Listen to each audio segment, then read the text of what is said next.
Halo, Assalamualaikum semuanya. Perkenalkan, nama saya Hanifah Zahira. NPM saya D1AA023037 dari mata kuliah Metode Pekerjaan Sosial Universitas Bengkulu, jurusan Kesejahteraan Sosial. Pekerjaan sosial adalah profesi yang bertujuan untuk membantu individu, kelompok, dan masyarakat dalam meningkatkan kesejahteraan mereka dengan terjalannya atau terpenuhinya keberfungsian sosial. Dalam konteks ini, pekerjaan sosial memiliki kriteria dan kerangka pengetahuan, nilai, dan keterampilan, serta berbagai bidang kerja yang harus dipahami. Kriteria profesi pekerjaan sosial. Untuk disebut sebagai suatu profesi, pekerjaan sosial memenuhi beberapa kriteria berikut. Yang pertama, harus ada pendidikan formal, standar etika profesi, lisensi atau sertifikat, tanggung jawab, dan pengakuan profesional. Kemudian, kerangka pengetahuan. Kerangka pengetahuan dikelompokkan menjadi 3, yaitu pengetahuan tentang klien, pengetahuan tentang lingkungan sosial, berkaitan dengan masyarakat dan kebudayaan. Kemudian pengetahuan tentang profesi pekerja sosial profesional yang meliputi diri sendiri sebagai seorang pekerja sosial, kemudian ada sebagai profesi dan intervensi. Kemudian ada kerangka nilai. Nilai-nilai dalam pekerjaan sosial sangat berperan penting dalam membimbing pekerja sosial dalam menjalankan praktiknya. Nilai-nilai yang mempengaruhi pelaksanaan praktik pekerjaan sosial antara lain. Yang pertama, yaitu personal values, yaitu atau nilai pribadi pekerja sosial. Kemudian ada profession value, yaitu nilai profesi pekerjaan sosial. Dan yang selanjutnya yaitu ada the values of a client atau or client group, yang dimana nilai klien atau kelompok klien. Kemudian ada the values of the larger society, yaitu nilai masyarakat. Sesudah ada kerangka pengetahuan, kerangka nilai, yang terakhir ada kerangka keterampilan. Keterampilan praktek merupakan perwujudan pengetahuan knowledge dan nilai, yaitu value. Keterampilan yang pertama yaitu ada keterampilan komunikasi, keterampilan analitis, kemudian ada keterampilan intervensi dan konseling, ada keterampilan manajemen kasus, seterusnya ada keterampilan advokasi, dan banyak keterampilan lainnya juga. Bidang kerja pekerjaan sosial. Pekerjaan sosial mencakup berbagai bidang kerja yang sangat luas. Ada yang termasuk pekerjaan sosial klinis, ada pekerjaan sosial kesehatan, pekerjaan sosial dengan anak dan keluarga, pekerjaan sosial dengan penanggulangan bencana, kemudian ada pekerjaan sosial di lembaga, selanjutnya ada pekerjaan sosial sebagai profesi menuntut keterampilan, pengetahuan, dan nilai-nilai yang sangat terstruktur. Pekerjaan sosial sebagai profesi menuntut keterampilan, pengetahuan, dan nilai-nilai yang sangat terstruktur. Praktisi di bidang ini memiliki peran penting dalam memberdayakan masyarakat dan mengadvokasi perubahan sosial yang positif. Keberfungsian sosial sebagai fokus pekerjaan sosial mengacu pada upaya untuk memastikan bahwa individu, kelompok, atau komunitas mampu berfungsi secara optimal dalam kehidupan sosial mereka atau terpenuhinya keberfungsian sosial mereka. Yang pertama ada syarat keberfungsian sosial, yaitu dapat memecahkan masalah, dalam artian orang yang dapat menyelesaikan atau memecahkan masalahnya sendiri, maka keberfungsian sosialnya dapat terjalankan. Yang kedua yaitu mampu memenuhi kebutuhan, apapun kebutuhan dalam hidupnya, baik itu kebutuhan dasar secara mandiri seperti kebutuhan ekonomi, sosial, dan psikologis.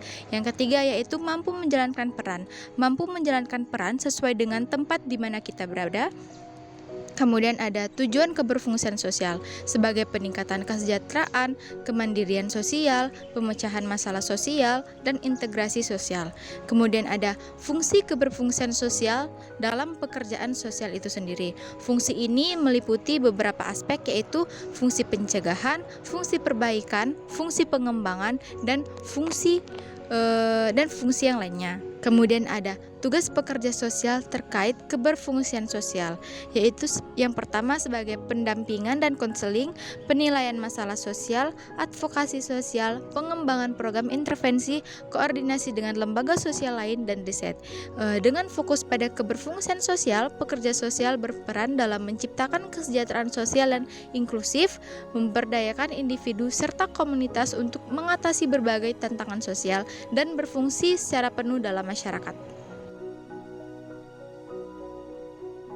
Dalam praktik pekerjaan sosial atau PEKSOS, sistem sumber merujuk pada berbagai elemen yang dapat digunakan oleh pekerja sosial untuk membantu individu, keluarga, kelompok, ataupun komunitas dan masyarakat dalam mengatasi masalah sosial dan mencapai kesejahteraan. Sistem-sistem ini memainkan peran penting dalam proses intervensi karena menjadi sumber daya bagi klien untuk meningkatkan keberfungsian sosialnya. Berikut beberapa sistem sumber dalam praktik pekerjaan sosial, yaitu sistem sumber mikro, meso, dan makro. Dalam praktik pekerja sosial, terdapat tahap-tahap dan proses pertolongan yang sistematis dan terstruktur untuk membantu klien mengatasi masalah sosial dan mencapai keberfungsian sosial yang optimal. Proses ini biasanya terdiri dari beberapa tahap yang dilakukan secara bertahap dan berkelanjutan. Menurut Maxiporin 1975, ada beberapa tahap. Yang pertama yaitu tahap engagement. Pada tahap ini, pekerja sosial membangun hubungan dengan klien dan menciptakan suasana kepercayaan serta keterbukaan. Pendekatan yang empatik dan non-judgmental sangat penting agar klien merasa nyaman berbicara tentang masalahnya. Contohnya, menemui seorang remaja yang sedang bermasalah di sekolah. Pada tahap ini, pekerja sosial membangun hubungan baik dengan remaja tersebut, memperkenalkan dirinya, menjelaskan tujuannya, dan mendengarkan apa saja yang sedang dihadapi remaja itu tanpa menghakiminya. Yang kedua yaitu ada tahap assessment. Pada tahap ini, pekerja sosial melakukan penilaian mendalam tentang situasi klien. Penilaian ini mencakup masalah yang dihadapi klien, sumber daya yang tersedia, dan faktor-faktor yang mempengaruhi situasi klien, baik individu, keluarga, maupun lingkungan.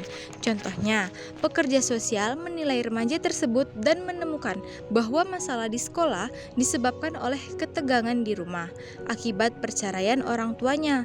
Pekerja sosial juga mengidentifikasi bahwa klien memiliki potensi akademik yang baik tetapi kurang mendapatkan dukungan dari keluarga. Kemudian yang ketiga masuk ke tahap planning, yang dimana merupakan perencanaan intervensi. Setelah penilaian selesai atau asesmen selesai, pekerjaan sosial dan klien bersama-sama membuat rencana intervensi untuk menyelesaikan masalah yang telah diidentifikasi. Rencana ini mencakup tujuan yang ingin dicapai, langkah-langkah yang akan diambil, serta sumber daya yang akan digunakan. Seperti contohnya, bersama remaja tersebut, pekerja sosial merencanakan intervensi untuk mendukung prestasi akademis klien dan memperbaiki komunikasi dengan orang tua. Rencana tersebut termasuk menghadiri sesi konseling keluarga dan memanfaatkan dukungan dari guru di sekolah. Kemudian ada tahap intervention atau intervensi. Di tahap ini, di mana pekerja sosial dan klien mulai melaksanakan rencana yang telah disepakati tadi di tahap perencanaan. Pekerjaan sosial memberikan dukungan bimbingan dan intervensi yang sesuai dengan kebutuhan klien. Intervensi bisa bersifat langsung seperti konseling atau tidak langsung seperti merujuk klien ke lembaga lain. Contoh dari tahap ini yaitu pekerja sosial mengatur sesi konseling keluarga untuk membantu memperbaiki komunikasi antara remaja dan orang tuanya. Selain itu, pekerja sosial menghubungi guru di sekolah untuk memastikan bahwa klien mendapatkan bantuan tambahan dalam pelajaran yang sulit. Kemudian masuk ke tahap evaluation atau evaluasi. Pada tahap ini, pekerja sosial mengevaluasi apakah intervensi yang dilakukan sudah efektif dalam mencapai tujuan yang telah ditetapkan. Evaluasi ini dilakukan secara berkelanjutan selama proses intervensi dan juga dilakukan di akhir intervensi. Contohnya, setelah beberapa bulan, seperti kasus tadi, pekerja sosial mengevaluasi kemajuan klien dengan melihat prestasi akademisnya dan hubungan yang lebih baik antara klien dan orang tuanya.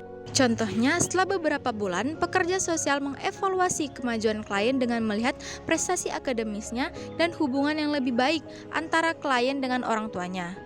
Jika hasilnya positif, pekerja sosial dan klien mungkin menyelesaikan intervensi atau mengatur langkah-langkah lanjutan jika masih ada masalah yang perlu diselesaikan. Dengan mengikuti tahapan-tahapan ini, pekerja sosial dapat memberikan pertolongan yang terstruktur, efektif, dan berfokus pada kesejahteraan klien.